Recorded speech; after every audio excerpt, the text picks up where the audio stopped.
বলছে মিমের সঙ্গে হুমায়ুনের জোট ভেঙেছে। তাহলে সিপিএম এর কি আছে এখানে? এ বলছে আপনি ওর সাথে দেখা করেছিলেন। আরে ও তো তৃণমূলের মন্ত্রী ছিল, সেদিন পর্যন্ত তৃণমূলের এমএলএ ছিল, তার আগে কংগ্রেসের নেতা ছিল, এমএলএ ছিল, তার আগে বিজেপির লোকসভা ক্যান্ডিডেট হয়েছিল। সব ভুলে গেলে হবে নাকি?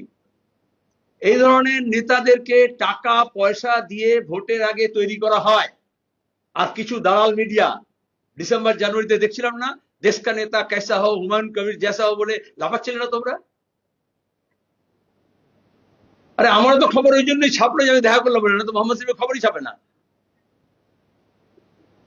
ডিসেম্বর জানুয়ারি ফেব্রুয়ারি তোমাদের সব চ্যানেলগুলো আর খবরগুলো দেখো তো, কত ঘন্টা কত মিনিট নষ্ট করেছো বা ব্যবহার করেছো, বিক্রি করেছো। তাহলে টাকা কিন্তু একা পেয়েছে, মিডিয়া পায়নি। আমার কাছে প্রশ্ন হচ্ছে 2011-তে তৃণমূল কত কোটি টাকা পেয়েছিল বিজেপির কাছ থেকে? তখন তো হুমায়ুন তৃণমূলই ছিল। তারপরে এটা দিয়ে একটা এস্টাবলিশড হলো পশ্চিমবঙ্গে কালো টাকা কোটি কোটি টাকা ঘুরছে নির্বাচনের সময়। সেই টাকা দিয়ে পলিটিশিয়ানস কেনা হয়, পার্টি বানানো হয়, চ্যানেল কেনা হয়, সাংবাদিক কেনা হয়, খবর কেনা হয়।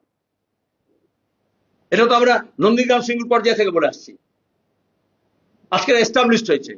একটা স্টিং অপারেশন শুধু নয়, কালো টাকার খেলা, হাজার হাজার কোটি টাকা। বামপন্থীরা সিপিআইএমরা তার বিরুদ্ধে লড়ছে, এই কোটি কোটি টাকার পাহাড় নিয়ে যারা লড়ছে তার বিরুদ্ধে।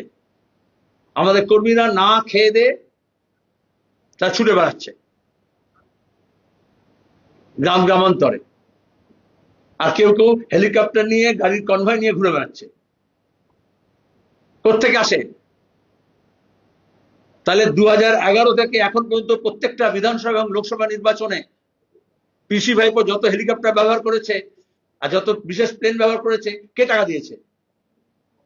2011 তখন তো সরকার ছিল না, তারপরে তো কাটমানি অনেক টাকা পেয়েছে, তোলাবাজি পেয়েছে।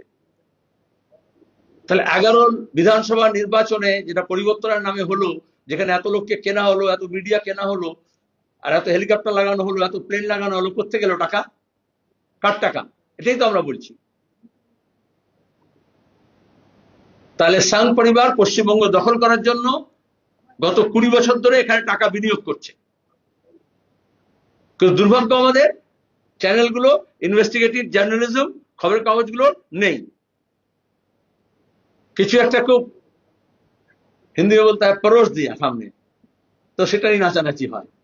তো নিজেরা খবর খুঁজে বার করা এবং কার টাকা কোথায় যাচ্ছে এই এবিলিটিটা নেই। সরি।